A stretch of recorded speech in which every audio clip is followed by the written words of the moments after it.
Hey guys, AuspiciousAussie here, and welcome to episode 28 of my Everton series, Football Manager 2015.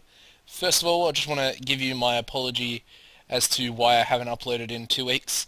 Actually, I have uploaded, but the reasoning behind it is, for one, YouTube removed one of my videos for reasons they didn't really explain to me. They said it had something to do with either the description or the tags or something like that. I'm not exactly sure of what actually happened.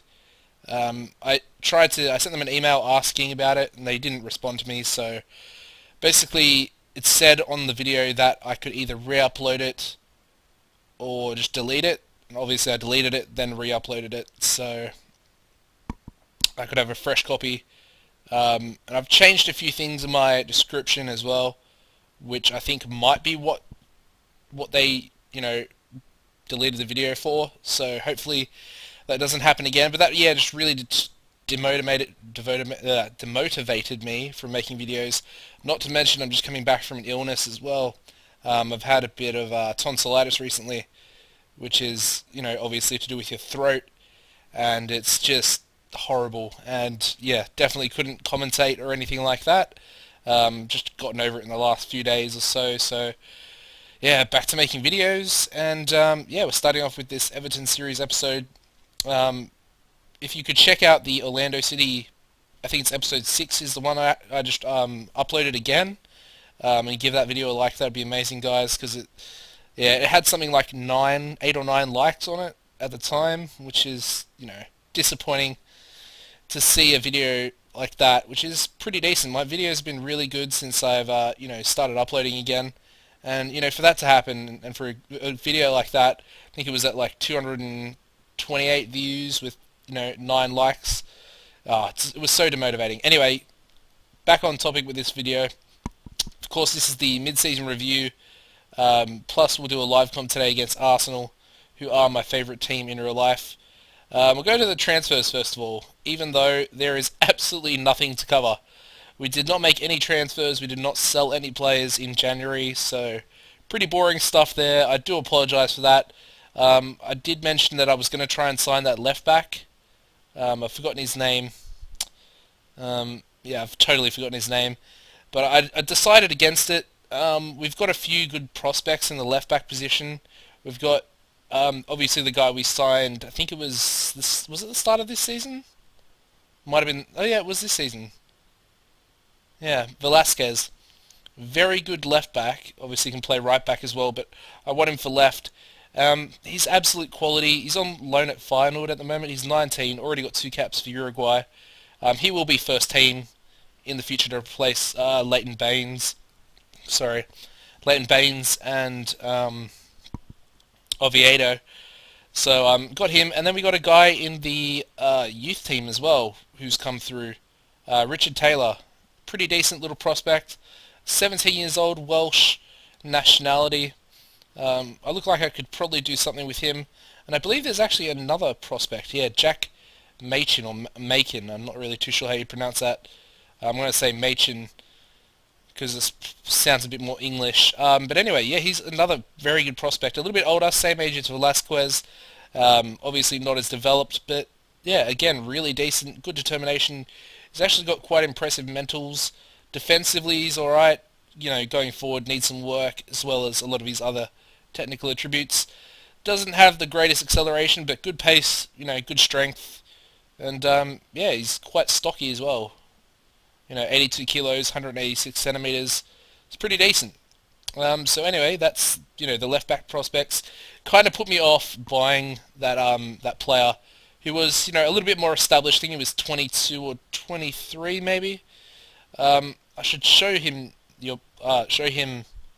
to you guys just so you know exactly who I'm talking about. I mean, I don't even know who I'm actually talking about. Can't even remember his name. Oh, that's it. Ortegoza. Yeah.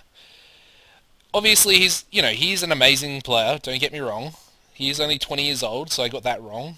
Um, we might look to bring him in, but at the moment, I don't feel like we need him. I think we've got really good youth prospects of our own coming through. Um, of course, he was on a 7.5 release clause, which is very good, I know, but I'm just not sold on him, if that makes sense.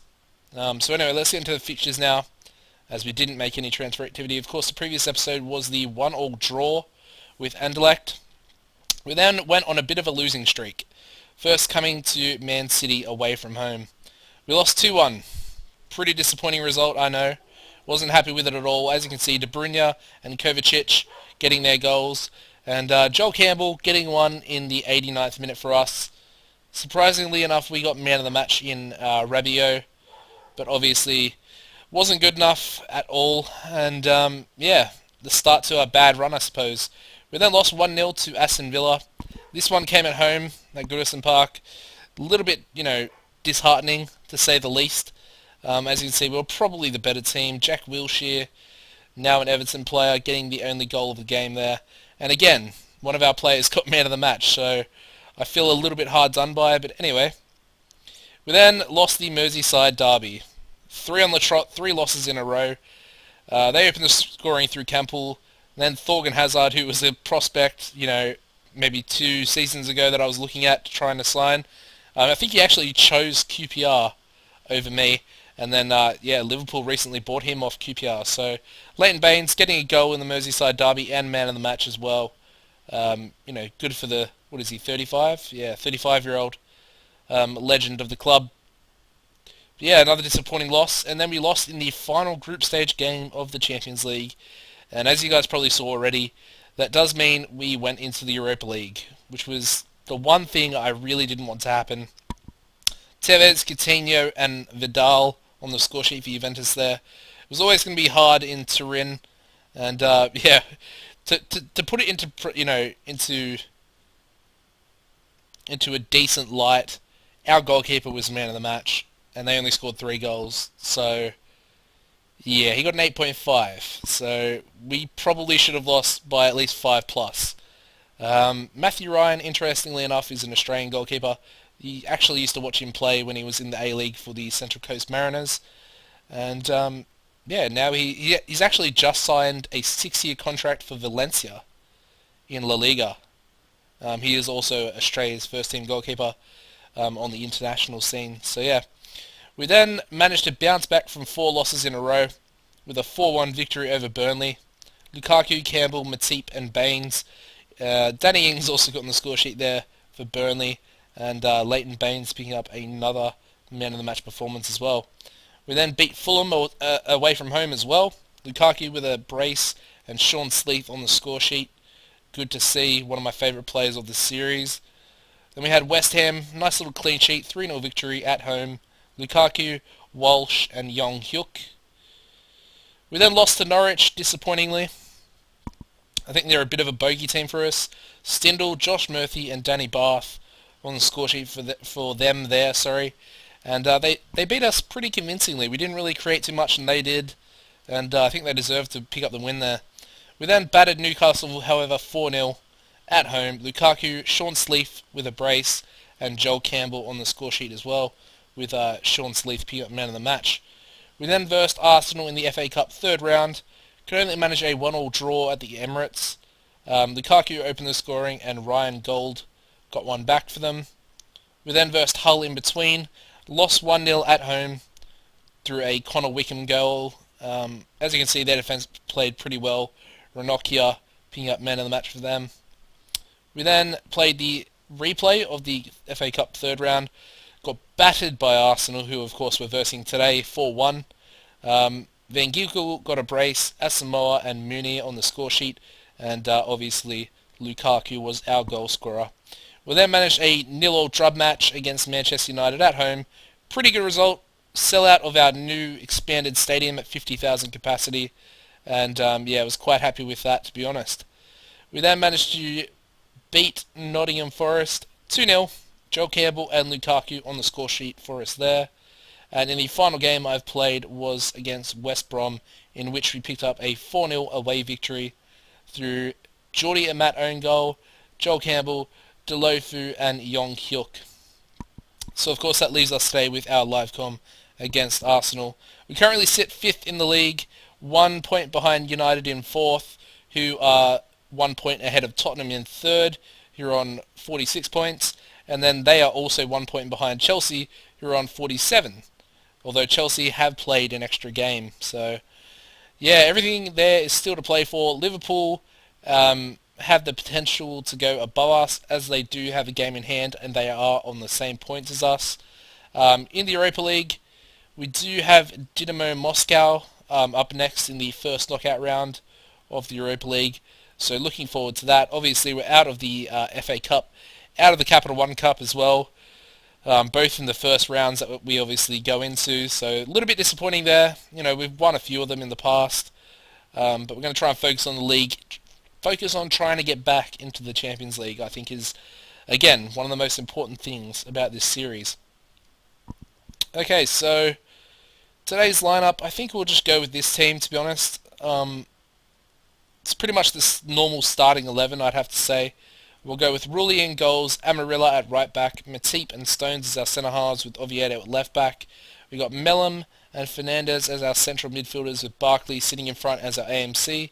We got Sean Sleeth on the right, Joel Campbell on the left, and Lukaku up front. On the bench today will be Pacheco, Ramagnoli, Seamus Coleman, Liam Walsh, Noel Golov, Delofu, and Yong Hyuk. Leighton Baines is currently out with an injury, and yeah, Rabiot is a little bit fatigued on 88% percent conditioning, so he'll have to sit out this game as well. But you know, Jack Mellum is an absolute beast as well, so very happy to play him in his stead. So we'll advance here. Obviously, we've gotten that draw in the FA Cup third round, the first leg sort of thing to it, which was pretty decent. You know, it was at the Emirates Stadium, like I mentioned, and yeah, we can always pull off a result. Arsenal are actually coming 7th at the moment. Their starting lineup today will be Chesney, Chambers, Nkolu, Olsen, Asamoah, Pugliese, Ramsey, Ozil, Oxlade-Chamberlain, Welbeck, and Munir up front. So a pretty strong team. A couple of players that you wouldn't expect to be in the Arsenal team, like Olsen, maybe Pugliese as a defensive midfielder. Asamoah is definitely a very good left back, so got to be a little bit wary of him. Munir up front is an absolute beast as well, so they got a few danger players with a few weird players you wouldn't really expect Arsenal to sign, so it's going to be a difficult one, but I'm looking forward to it nonetheless.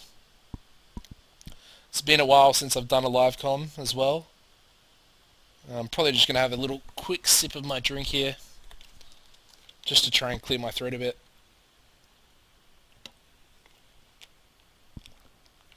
Alright. Sleeth, and that's 1-0. Gets in.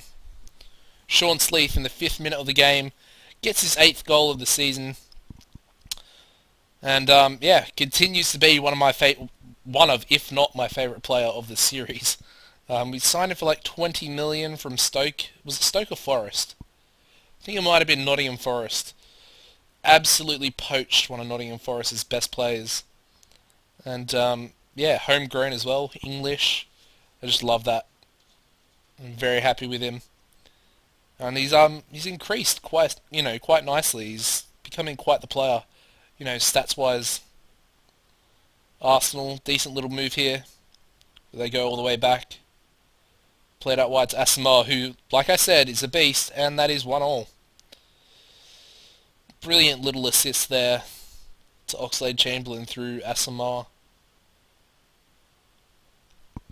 And yeah, I decided to also put this little match stats thing down here. I know a lot of people actually like seeing that.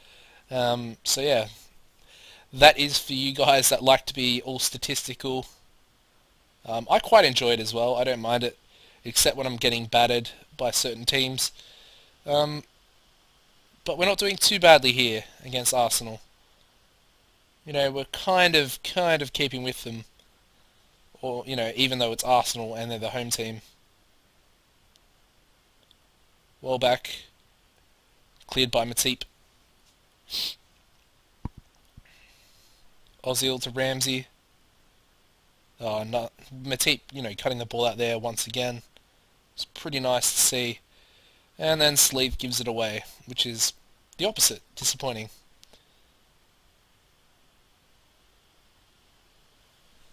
Arsenal just, you know, moving the ball quite nicely here. Not really creating too much, but, you know, being somewhat efficient at keeping possession. And that would have been a pretty good goal, but I didn't really expect too much of it because the highlight had gone for quite a while. And there we go, that's half time. So I'm just going to say you've been unlucky. I don't really want to, tear the boys a new a-hole, as people would like to say, but they're not really performing as well as they can, and I know they can. So hopefully we can, pick things up here in the second half. But we lose out on the ball there, which is disappointing. And Arsenal pump it long. Play it up to Munir. He's got Welbeck, unmarked. Gets in the box. Munir, 2-1. That's really disappointing. Maybe I should have torn them a new AL. Might have been a little bit better than what I'm seeing at the moment. Matip's on a 6.4 at the moment. I'm a little bit pissed off about that. So I'm going to take him off. Jack Mellum, 5.7. Having an absolute laugh, aren't you? What the far out? That's so frustrating. Ozil. Can we counter-attack here? Oviedo. Back to Stones, who just pumps it straight out to an Arsenal player. However, Campbell latches onto it. Sets Barkley off, who gives the ball away once again. Nice. And Arsenal can counter themselves through Chamberlain, who gets past my player with ease. And somehow they don't actually score, which is surprising. That's gone out anyway. Yeah, so things aren't going too well right now. I'm not really sure. I don't really want to change anything because I know if I go more attacking, that's definitely going to, make us way more susceptible to the counter-attack, and I think we'll just concede goals if that happens, so yeah, and Van Ginkel has come on. Munir's also picked up an injury, which is pretty good. Well, not really, because Theo Walcott comes in to replace him anyway. Okay, so that's going to be full time, guys. A 2-1 loss, unless we can score here. Very much doubt it. Come on, mate. Campbell. See, just couldn't do it. 2-1 loss to the mighty Arsenal, unfortunately. Just going to say I'm far from pleased, and we'll get out of that. Hope you guys have enjoyed this live com. Obviously, it wasn't the best of quality, I know that, but what can I do? Arsenal are a good team. I didn't make any transfers because you guys probably know by now I'm a bit of a stinge. I like to keep my transfer budget nice and high, and try and make sure that I've got, some funds for the future if I so need it, And yeah, that's basically it for this episode, guys. Uploads are going to be coming back. I've found my motivation again, uploading the video, and I'm hoping you guys are going to show me a lot of love, because sometimes things happen and they can really just kick you in the butt and leave you somewhat down and out. And it's kind of what's happened with my YouTube over the last, 2 weeks or so. And obviously the tonsillitis didn't help too much either. Hopefully you can't hear my voice. It's a little bit different at the moment. And yeah, hopefully you guys have enjoyed. Don't forget to drop a like, and I'll see you in the next episode, guys. Goodbye.